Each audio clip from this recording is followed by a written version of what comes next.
যারা হতাশ, যাদের জীবন ভাল লাগে না, মরে যেতে মনে চায়, গার্লফ্রেন্ড গালি দিছে, আছে না নাই? আবার বয়ফ্রেন্ড গার্লফ্রেন্ডের গালি দিছে, এ ওড়না পেঁচায়া ফ্যানের মধ্যে ঝুলে আত্মহত্যা করে। কত বড় পাগল, তুই মরলি কেন? গালি দিছে তো কি হয়েছে? বুঝতে চায় না, হতাশ হয়ে যায়। আর বয়স কম তো, ইচড়ে পাকা, অল্পতে কাবু হয়ে যায়। এই সূরাগুলো পড়ে না, এখানে আশার বাণী আছে। আজকে আমি জানি কথা শোনাবো আপনাদেরকে, শুরুতে আগে সংক্ষেপে বলে দিই। এই সূরার মূল কথা হচ্ছে, মানে সেন্ট্রাল থিম বা সাবজেক্ট ম্যাটার, সূরাতুদ দোহার কেন্দ্রীয় আলোচ্য বিষয় হচ্ছে নিরাশ হবেন না, হতাশ হবেন না, হাল ছাড়বেন না, ভরসা রাখবেন কার উপর? মুমিনরা নিরাশ হয়, হতাশ হয়, হাল ছাড়ে নাকি ভরসা রাখে? কার উপর ভরসা? কার উপর ভরসা থাকবে? একজনের উপর। চিল্লায় বলেন, তিনি কে? হতাশ যারা, ফ্রাস্ট্রেটেড আপসেট পিপল, তাদের জন্য, হতাশ ব্যক্তিদের জন্য এই সূরাটা একটা আলোকবর্তিকা, একটা আলোর মশাল। এই সূরাটা পড়লেই হতাশ ব্যক্তিরা মনে শান্তি পায়, আশা ফিরে পায়, দিক ফিরে পায়, ঠিক কিনা? এই সূরাটা নাজিল হওয়ার একটা ব্যাকগ্রাউন্ড আছে, শুনবেন। বিষ্ণু ঈসা ইসলামের কাছে যখন ওহী নাজিল হতে শুরু করলো, বিষ্ণু ঈসা ইসলাম ওহীর কথাগুলো পৌঁছে দিতে লাগলেন। যাই নাজিল হতো বিষ্ণুনবী পৌঁছে দিতেন, বিশ্বনবী সাহাবাদের কাছে শেয়ার করে দিতেন। যেটাই নাজিল হতো তিনি পৌঁছে দিতেন, যেটাই, কারণ আল্লাহর আদেশ, ইয়া আইয়ুহার রাসূল বাল্লিগ মা উনজিলা ইলাইক, ও নবী আপনার কাছে আমি ওহী থেকে যা নাজিল করি সব পৌঁছে দেন, একটাও গোপন করা যাবে? আল্লাহর কাছ থেকে বিশ্বনবী যে সমস্ত মেসেজ, ইনফরমেশন, তথ্য, রেভেলেশন ওহী পেয়েছে, একটাও কি বিশ্বনবী গোপন করেছে? সব প্রকাশ করে গিয়েছে, সব শেয়ার করে গিয়েছে। বিশ্বনবী শেয়ার করতে লাগলেন। সকালে যা নাজিল হয় শেয়ার করেন, দুপুরে নাজিল হয় শেয়ার করেন, রাতে নাজিল হয় শেয়ার করেন, শেয়ার করতে লাগলেন। কিন্তু কি অবাক করা কাণ্ড, হঠাৎ করে এই ওহী আসার ধারাবাহিকতা আল্লাহ বন্ধ করে দিলেন। ওহী আর আসে না, আকাশ থেকে নতুন তথ্য আর নামে না। ঘটনা কি? ওহী আসে না কেন? তথ্য আসে না কেন? জিব্রাইল আসে না কেন? কোন বর্ণনা এসেছে 15 দিন, কোন বর্ণনায় 1 মাস, 3 মাস, এমনকি 6 মাস পর্যন্ত বর্ণনা পাওয়া যায় যে বিশ্বনবীর কাছে 6 মাস ওহী আসে নাই। বিশ্বনবী তো অবাক, ঘটনা কি? ওহী নামে না কেন? আর ওহী না আসলে তো বিশ্বনবী শেয়ার করতে পারে না। এতদিন যা আসতো বলে বেড়াতো, এখন আসেও না, বলতেও পারে না। কাফির মুশরিকরা বিশ্বনবীর গালি দিতে শুরু করলো, মুহাম্মদের রব মুহাম্মদের ভুইলা গেছে, মুহাম্মদের আল্লাহ মুহাম্মদের ছেড়ে দিয়েছে।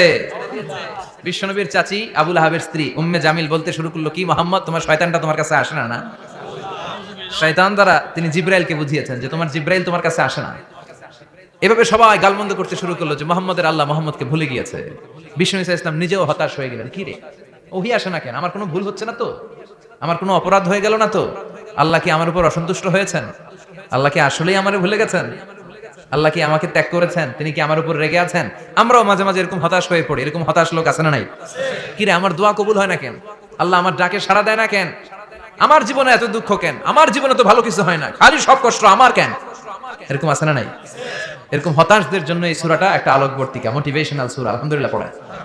বিশ্বনবীকে আল্লাহ আশ্বস্ত করলেন আর এই সূরাটা নাজিল করলেন আর বললেন, ওয়াদ-দুহা, ওয়াদ-দুহা, দুহা মানে আলো, দুহা মানে আলো, প্রভাতের সূর্য কিরণের শপথ। Look up, the sunlight, it's a very beautiful day out there. ও নবী হতাশ হবেন না, বেরোন, সকালের সূর্যটা কত সুন্দর, কি ঝলঝলে পৃথিবী, ফকফকে আর তকতকে, দেখলেই মনটা ভরে যায়, ঠিক কি না? দুহা, দুহা মানে আলো, আশার আলো, সম্ভাবনার আলো। আমাদের জীবনে আলোর দরকার আছে না নাই? আলো না থাকলে আমরা বাঁচতে পারবো? আলো লাগে বড় ভালো। এই আজকে আলো না থাকলে আমরা দেখা যেত? এজন্য কোরআনকে আল্লাহ আলো বলেছেন। কোরআনকে কি বলেছে? কিতাবুন আনজালনাহু ইলাইকা লিতুখরিজান নাসা মিনাল যুলুমাতি ইলান নূর। Muhammad, I've revealed this holy Quran unto you to lead the mankind out of darkness into the light. অন্ধকার থেকে লাইট, লাইট মানে কি? আলো, আলোর দিকে নেওয়ার জন্য এই কোরআন পাঠিয়েছে। আবার বিশ্বনবীকে আল্লাহ নূর, নূরের সাথে তুলনা করেছেন।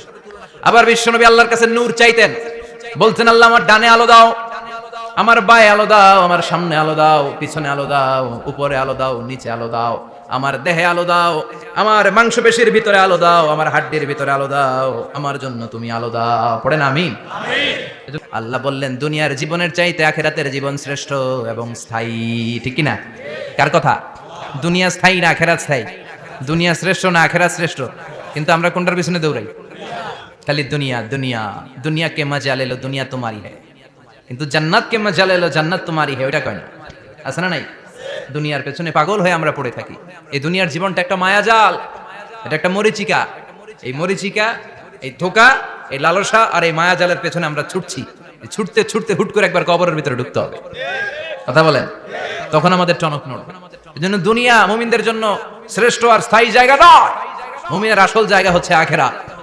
মুমিনের শান্তি আর কল্যাণের জায়গা হচ্ছে আখিরাত। জান্নাত হচ্ছে মুমিনের শেষ ঠিকানা। চিৎকার করে বলেন ঠিক কি না? সেটাই বিশ্বনবী বললেন, নবী কাফির মুশরিকদের কথা আপনি কান দিবেন না, ওদের কথায় হতাশ হবেন না, নিরাশ হবেন না, হাল ছাড়বেন না, ভরসা রাখবেন কার উপর? কারণ ওয়ালাল আখিরাতু খায়রুল লাকা মিনাল উলা, এই দুনিয়ার জীবন ক্ষণস্থায়ী জীবন, চিরকালীন জীবন হলো আখিরাত। নবীরে কিভাবে আশ্বাস দিতেছে দেখছেন, অ্যাসিউরেন্স করতেছে, কনফার্মেশন। এই সূরাটা যে শান্তির সূরা, মোটিভেশনের সূরা, অনুপ্রেরণার সূরা, ইন্সপাইরেশন যে জায়গায়, প্রতিটা আয়াতে আপনি ইন্সপাইরেশন পাবেন। তো প্রতিটা আয়াতে আপনি উজ্জীবিত হবেন, সজীব হবেন, এনথিউজিয়াস্টিক এন্ড এনার্জেটিক হবেন, আপনি এনার্জি ফিরে পাবেন। আলহামদুলিল্লাহ পড়েন। এরপর বিশ্বনবীর আরো খুশি করার জন্য আল্লাহ বললেন, ওয়ালা সাউফা ইউতিকা রাব্বুকা ফাতারদা, ও নবী অচিরে এমন এমন জিনিস আমি আপনারে দান করব, এগুলো পেয়ে আপনি খুশি হয়ে যাবে। কে বলে? কারে বলে? শুনতেছেন? বুঝতেছেন? কষ্ট হচ্ছে না তো? ওয়ালা সাউফা ইউতিকা রাব্বুকা ফাতারদা, অচিরে এমন এমন জিনিস আমি আল্লাহ আপনারে দান করব। ওরা আপনারে গালি দেয়, ওদের কথা আপনার মন খারাপ, আপনি হতাশ, ভয় পাবেন না নবী, হতাশ হবেন না, নিরাশ হবেন না, আমার উপর ভরসা রাখেন না। এমন এমন জিনিস আমি আপনারে দেব, ফাতারদা, ওগুলো পেয়ে আপনি খুশি হয়ে যাবেন। সুবহানাল্লাহ পড়েন। আল্লাহর কাজই হলো বিশ্বনবীরে খুশি রাখা। Verily I'm going to give you something that will make you happy, এমন জিনিস আপনারে দেব নবী, আপনি খুশি হয়ে যাবেন। আল্লাহর কাজই হচ্ছে বিশ্বনবীরে খুশি রাখা। যেখানে বিশ্বনবীর মন খারাপ, ওইখানে বিশ্বনবীর আল্লাহ আছে না নাই? বিশ্বনবীর উপাধি দিয়েছেন আল্লাহ হাবিবুল্লাহ, কি দিয়েছে? আর সাইয়েদনা ইব্রাহিমের উপাধি খলিলুল্লাহ। দুইজনই আল্লাহর প্রিয়, দুইজনই উলুল আজমি মিনার রাসূল। কিন্তু খলিল মানেও বন্ধু, হাবিব মানেও বন্ধু। খলিল মানে এমন বন্ধু যেই বন্ধু আল্লাহরে খুশি করার জন্য কাজ করে, আর হাবিব মানে এমন বন্ধু যেই বন্ধুরে খুশি রাখার জন্য আল্লাহ নিজেই কাজ করে। কি শান, কি মান এই নবীর! আর ওই নবীরে গালি দেয়, এগুলো জাহান্নামের নরকীট আর পিতৃ পরিচয়হীন জারদ সন্তান। As a father, as a teacher, as a commander, as a lawgiver, as a lawmaker, as a reformer of the society, Muhammad is the Superman of the world. উনি সুপারম্যান, উনি অসাধারণ ব্যক্তিত্ব, আনপ্যারালাল পার্সোনালিটি। ওনার জীবনী নিয়ে পড়া শুরু করলে এটা শেষ হয় না। বিয়ন্ডলেস, বাউন্ডলেস, বটমলেস, এটা তলাবিহীন সাগর। বিশ্বনবীর জীবনী একটা সাগর, কিন্তু সাগরের কি নাই?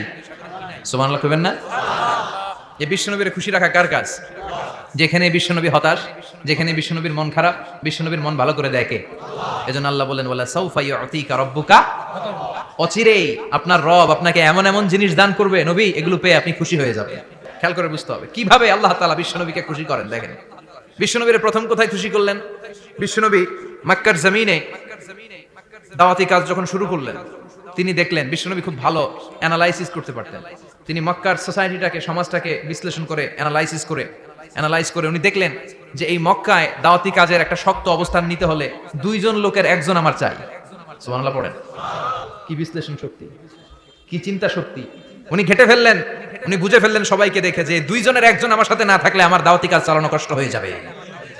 এজন্য গভীর রাতে তাহাজ্জুদের নামাজ শেষে আল্লাহর কাছে কেঁদে কেঁদে বিশ্বনবী দোয়া করে, আল্লাহ আল্লাহুম্মা আইজ্জাল ইসলাম বি আহাব্বির রাজুলাইনি ইলাইক, আল্লাহ দুইজন লোকের, যেই লোকটারে তোমার দরবারে মকবুল মনে হয়, ভালো লাগে, পছন্দ হয়, তাদের একজনকে ইসলামের ভেতরে ঢুকিয়ে দিয়ে ইসলামকে তুমি বিজয় দান করে দাও। ও আল্লাহ, দুইজনের একজনকে আমার চাই। একজন হলো আবি জাহাল ইবনে হিশাম, হিশামের বেটা আবু জাহাল, আও উমর ইবনুল খাত্তাব, অথবা খাত্তাবের বেটা উমর। সুবহানাল্লাহ পড়ো। সাথে সাথে দোয়া কবুল করলো কে? কার জন্য করলো? নাকি আবু জাহেলের জন্য? আবু জাহেলের চোখের সামনে পর্দা ছিল, ও পর্দা সরায় না, ওর অন্তরে পর্দা, ও পর্দা উঠে সত্যটা দেখতে চায় না। এজন্য ওর জন্য গোটা বিশ্ববাসীর আছে ঘৃণা। ও যেখানে মারা গেছে, ওর যেখানে জন্মস্থান, ওইখানে সৌদি সরকার ল্যাট্রিন বানাই থুইছে, ঘৃণার প্রতীক। ওইখানে তো অন্য কিছু বানাইতে পারতো, ল্যাট্রিন বানাইতে যাবে কেন? গোটা বিশ্বের মানুষ যায় যেন এটা ভরাই দিয়ে আসতে পারে। কথা বলেন। এই বেয়াদবটার জন্য আল্লাহ দোয়া কবুল করে নাই। ওমরে ফারুক রাগী ছিলেন, কিন্তু সত্য প্রকাশে, সত্য গ্রহণে আপোষহীন। সত্য দেখলেই উনি মেনে নিতেন। এটা জাহেলি যুগে ওনার মধ্যে এই গুণ ছিল। আল্লাহু আকবার। বিশ্বনবীকে দেখে দোয়া করে, আল্লাহ মক্কার জমিনে এই দুইজনের একজন যদি কালেমা না পড়ে, মক্কার জমিনে দাওয়াতি কাজ চালিয়ে যাওয়া কঠিন হয়ে যাবে।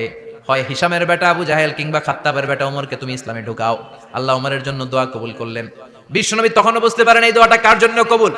হঠাৎ ওমরে ফারুক বিশাল একটা নাঙ্গা তলোয়ার নিয়ে বিশ্বনবীকে হত্যা করার জন্য ছুটে এলো। বিশ্বনবী তখন মক্কার আরকাম ইবনে দারুল আরকামের ঘরে সাফা পাহাড়ের পাদদেশে লুকিয়ে লুকিয়ে দাওয়াতি কাজ করতেন। আশেপাশে সাহাবীরা বসা। বিশ্বনবীর চাচা হামজা ইবনে আব্দুল মুত্তালিব বললেন, নবী তাড়াতাড়ি পালিয়ে যান, ওই যে দেখা যায় ওমর ফারুক তলোয়ার নিয়ে আপনারে মারতে আসছে। বিশ্বনবী বললেন, চাচা সরে যান। সাহাবীদেরকেও সরে যেতে বলেন, দরজাটা খুলে দেন, ওমরকে আসতে দেন। আমার তো মনে হচ্ছে ওই যে তাহাজ্জুদের নামাজ পড়ে আল্লাহর কাছে কেঁদে কেঁদে আমি দোয়া করেছি, আমার দোয়াটা আজকে কবুল হতে চলেছে। আমার তো মন বলছে আল্লাহ দোয়াটা কবুল করবে। দরজা খুলে দেন। ওমর ফারুক চলে আসলেন, এসে তলোয়ার রেখে দিয়ে আঙ্গুল উঁচু করে বললেন, আশহাদু আল্লা ইলাহা ইল্লাল্লাহ, আশহাদু আন্নাকা মুহাম্মাদ রাসূলুল্লাহ। বিশ্বনবী খুশি হয়ে গেলেন। ফাতারদা ওয়ালা সাউফা ইউতিকা রাব্বুকা ফাতারদা। ও নবী, অচিরে এমন এমন জিনিস একটার পর একটা আমি আপনারে দান করব, এগুলো পেয়ে আপনি খুশি হয়ে যাবেন গো নবী। আপনার অন্তরে দুঃখ, কষ্ট, হতাশা, আপসেট হওয়ার মানসিকতা, ফ্রাস্ট্রেশন কিছু আল্লাহ রাখবো না। ওয়ালা সাউফা ইউতিকা রাব্বুকা ফাতারদা। অচিরে এমন এমন জিনিস আমি আল্লাহ আপনারে দেব, আপনি খুশি হয়ে যাবেন। ওমরে ফারুকের ইসলাম ধর্ম গ্রহণ করানোর মাধ্যমে বিশ্বনবীর মনটারে খুশি করে দিল কে? আল্লাহ। ফাতারদা। বিশ্বনবী খুশি হয়ে গেলেন। পাইছেন আল্লাহ কিভাবে বিশ্বনবীর খুশি করে? সুবহানাল্লাহ পড়বেন না? বিশ্বনবী কষ্ট করে 80 কিলোমিটার পথ পাড়ি দিয়ে তায়েফের ছেলেদেরকে দাওয়াত দিতে গেলেন। কিন্তু বিশ্বনবীর দাওয়াতি এই ডাকে, এই আহ্বানে তারা সাড়া দেয় নাই। বিশ্বনবীর এই দাওয়াতকে তারা রিজেক্ট করেছে। বিশ্বনবীকে পাথর মেরেছে। বিশ্বনবীর মোবারক দেহটাকে রক্তাক্ত করেছে। আমার নবীর এই সুন্দর দেহটা বেয়ে বেয়ে ঝরঝর করে রক্ত ঝরেছে। তায়েফের মাটি সাক্ষী, তায়েফের পাথর সাক্ষী। 3টা জায়গায় বিশ্বনবী বেহুশ হয়েছে। এখনো ওখানে গেলে স্থানীয় লোকরা বলে, বংশ পরম্পরায় ওরা জেনে এসেছিল যে এই জায়গাগুলোতে বিশ্বনবীকে আঘাত করা হয়েছে।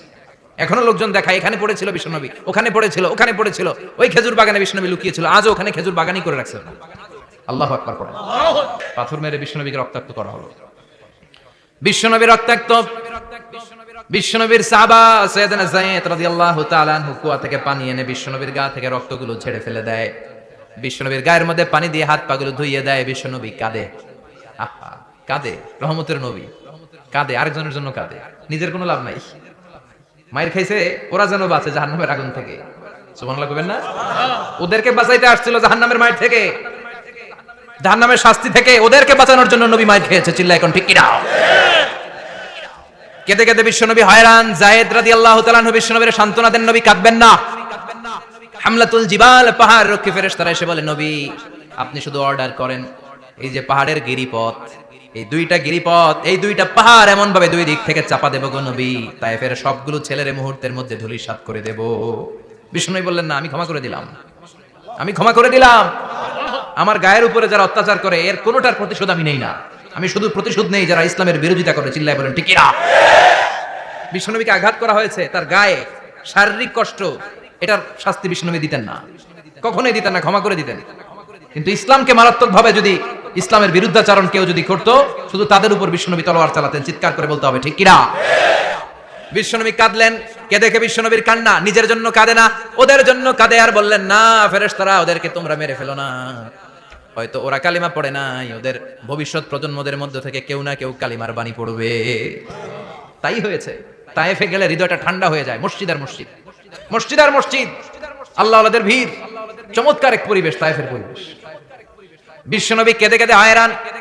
আল্লাহ রসুলের উপর থেকে টের পাচ্ছে বিশ্বনবীর মনটা ভালো না। এত আশা নিয়ে, ভরসা নিয়ে কোথাও জায়গা না পেয়ে তায়েফের এখানে আসলাম দাওয়াত দেওয়ার জন্য। তায়েফের ছেলেগুলো দাওয়াতের, আমার দাওয়াত গ্রহণ করলো না। বিশ্বনবীর মনটা বড্ড খারাপ। বিশ্বনবী নামাজে দাঁড়িয়ে গেলেন। বিশ্বনবী নামাজে দাঁড়িয়ে তেলাওয়াত করছেন। পাশ দিয়ে একদল জিন বিশ্বনবীর পাশ দিয়ে চলে যাচ্ছিল।